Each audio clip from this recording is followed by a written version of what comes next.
In this video we are going to talk about who can stay in the US when they overstay their US visa, who can stay in the United States and get a green card despite the fact that they've overstayed their visa. That's what I'm going to discuss in this video. Visit our Swat&Vee channel with your questions to see how best we can help you out your process.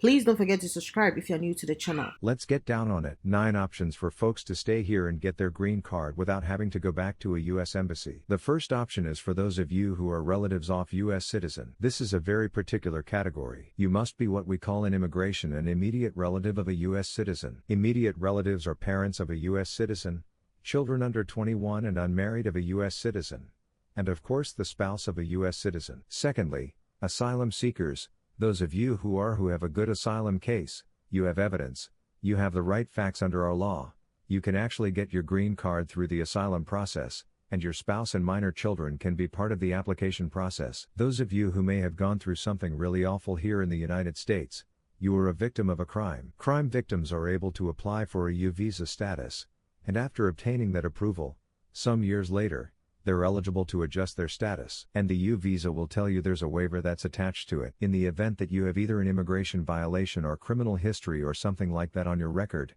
then the U visa waiver can actually forgive you of that issue. The fourth category of folks who are eligible to get their green card here are victims of domestic violence, and they must have been abused by either a spouse, an adult US citizen child or a US citizen parent. On the spouse side, your spouse can be either a US citizen or a green card holder. But if you've been a victim of domestic violence and perhaps your abuser doesn't have papers here in the US, that abuser is undocumented, well, you still have an option, potentially under the crime victim's visa pathway to a green card. So reach out to a lawyer about such a situation. The fifth category of folks who are eligible to stay here and get their green card are victims of trafficking. And this is a very specialized area of immigration law, and it covers those who have been trafficked into the United States for purposes of labor, or it could be sex trafficking. The sixth category involves the youth or children who have been abandoned, neglected or abused. They are able to also stay in the United States and self-petition for a green card, and so this allows them to have the ability to get a work permit during the application process, to get a work permit and a social security card as well,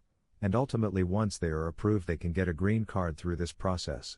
The seventh category of individuals who are eligible to stay here are those who fall under an amnesty section 245I of our law, which says that if you have an old family petition or employment petition, the I-140 or a labor certification application was filed on your behalf before April 30, 2001. And this covers those of you who have early filings from the 90s and even the 80s.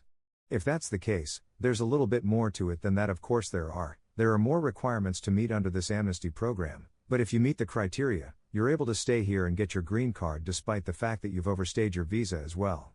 The eighth category is cancellation of removal.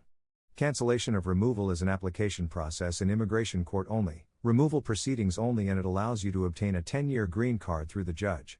Also, it covers VAWA as well. You could actually make a VAWA claim of domestic violence in immigration court through this cancellation of removal process.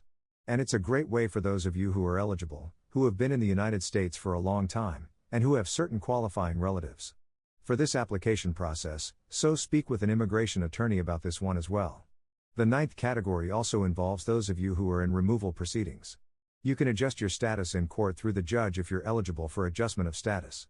If you have a relative who had petitioned for you and you're eligible for a green card, it could happen in court as well, and you would not have to go back home. These are the 9 options that I wanted to discuss with you in this video. Speak with an immigration lawyer to find out whether there are things in your background that make you eligible for potentially other ways of getting your green card now. Also, it's not the end of the world if you have been told by an immigration lawyer that you need to go back home to finish the process at an embassy. That process works, guys.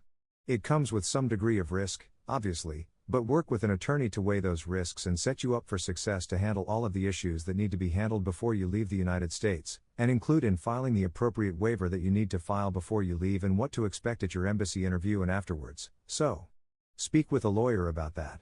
If that's your situation and you're not eligible for any of these options that I've discussed in this video, you could still move forward and balance the risk and at the end of the day obtain a green card. I hope you guys found this video extremely helpful. If you know anybody that could benefit from this information, definitely make sure to share this video with them. We're all about empowering you with knowledge, so the more people that can benefit from this video, the more people we want watching this video. If you like this video, please make sure to hit that thumbs icon. Thanks for watching, and don't forget to subscribe and hit on the notification bell for more immigration updates. Bye.